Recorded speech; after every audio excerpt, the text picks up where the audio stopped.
O Mapa Biomas, iniciativa que reúne universidades, ONGs e especialistas para monitorar o uso de terras no Brasil por meio de imagens de satélite e inteligência artificial, lança hoje um novo levantamento que revela mudanças importantes nas áreas de agricultura e pastagem entre 1985 e 2024. O estudo mostra como o país intensificou a produção agrícola, ampliou o número de ciclos por ano e melhorou o vigor das pastagens em grande parte do território, ao mesmo tempo em que aponta desafios de degradação, transição do uso do solo e impactos regionais.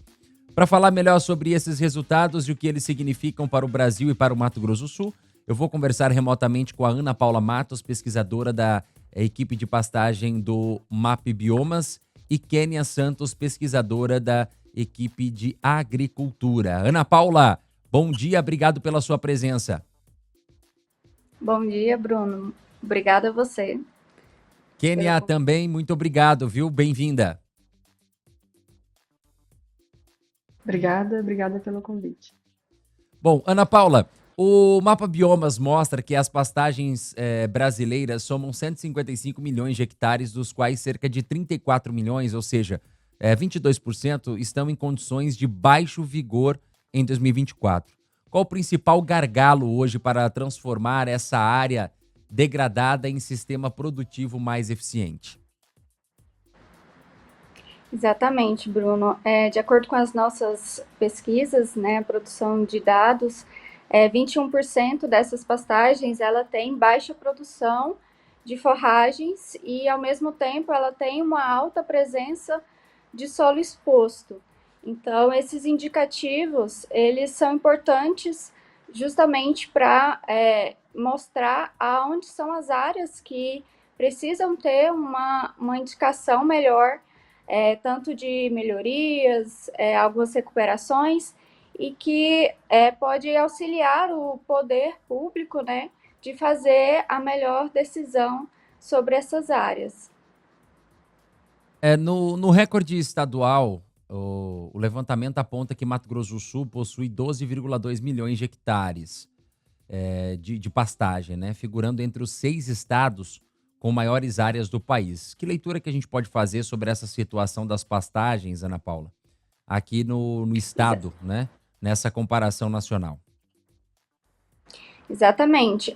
O Mato Grosso do Sul detém uma boa parte dessas áreas que são ocupadas por uso de pastagens, e isso é importante porque a gente tem que ter essa consciência de que a qualidade dessas pastagens, ela também altera todo o funcionamento ali das pastagens. Então, essa preocupação em ter essa melhoria nos vigores dessas pastagens, em questão também de produção de biomassa. Então, a gente faz esse levantamento de produção anual da biomassa. Esse levantamento é importante tanto para a questão de melhorias dessa área de pastagem, mas também melhoria da produção de forragens para o gado. Então, o Mato Grosso do Sul, ele tem uma grande influência nesse uso de pastagens. Certo. E deixa eu te perguntar, de 2000 a 2024, o Mapa Biomas identificou um ganho líquido de vigor de 6,2 milhões de hectares de pastagem. Esse avanço indica melhora na gestão ou apenas mudança na dinâmica climática? Ser uma mistura dos dois. Nós não identificamos, né, o processo por trás do que acontece nessas melhorias, então a gente só calcula o vigor para essa área de pastagem, mas a gente compreende que são vários fatores que levam a essas mudanças na transição da condição dos vigor. Certo. Kênia, a agricultura temporária ela ocupa cerca de 23% do território brasileiro e 64% das lavouras temporárias, né? Quando a gente fala em números, 31,4 milhões de hectares. Tiveram mais um ciclo de cultivo em 2024. Esse nível de intensificação do uso do solo é sustentável no longo prazo, sobre esse cenário climático atual que vivemos? Bom dia novamente. Essa é uma pergunta bem interessante. Isso depende muito de como essas áreas são cultivadas e intensificadas, né? A gente não mapeou, mas a gente apenas identifica a quantidade de ciclos. E isso pode ser um ciclo, tanto o segundo ciclo de plantio produtivo de grãos, como o milho, né, e outras culturas de grão, ou um plantio de cobertura. Para saber se é uma área que se sustenta a longo prazo, precisaria se identificar se são áreas que passam por processo de sistema de plantio direto, por exemplo, né, de manejo do solo, como esse solo é manejado ao longo do ano. Esse tipo de levantamento é um levantamento mais detalhado que precisa ser feito. Acredito que o que a gente fez até agora é um passo para chegar até lá, mas ainda não é o suficiente para responder com tanta propriedade essa pergunta.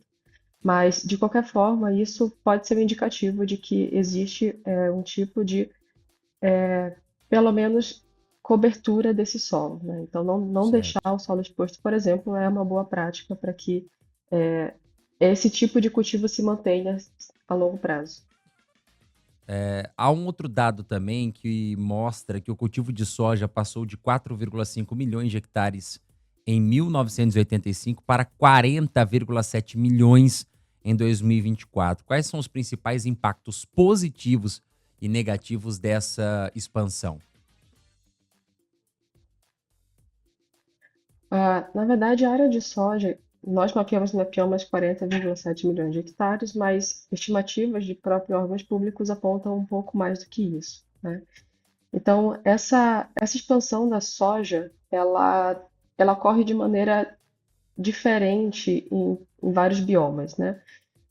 Por exemplo, a gente fez algumas análises que apontam onde essa soja foi substituir o quê, né? Então, por exemplo, na Mata Atlântica, boa parte da soja plantada, ela substituiu áreas que já foram antropizadas anteriormente, ou seja, áreas que já eram de pastagem, já tinham algum outro uso antrópico e viraram soja. Isso no próprio Mato Grosso do Sul aconteceu bastante na região mais ao sul, que no início da série tínhamos muita pastagem e essa área foi intensificada para a agricultura ao longo dos anos. Então, dependendo de onde ocorre esse tipo de conversão para soja, pode ter impactos positivos ou negativos, né? No próprio Cerrado é um contexto diferente. No Mato Piba, que é uma parte do Cerrado, tem também tem um contexto diferenciado, que é uma transição direta de vegetação nativa para soja, enquanto que outra parte do Cerrado, parte da Amazônia, é uma conversão de pastagem para soja. Então, varia muito da região que você está analisando para você avaliar prós e contras. Muito bem. Bom, agora 7 horas e 14 minutos, eu conversei aqui com a Ana Paula Matos, pesquisadora da equipe de pastagem do MAP Biomas, e Kênia Santos, pesquisadora da equipe de agricultura. Kênia, obrigado aí pela sua participação, tá? E um bom dia para você. Bom dia. Obrigada. Valeu, Ana Paula, obrigado, viu? Até mais. Até mais.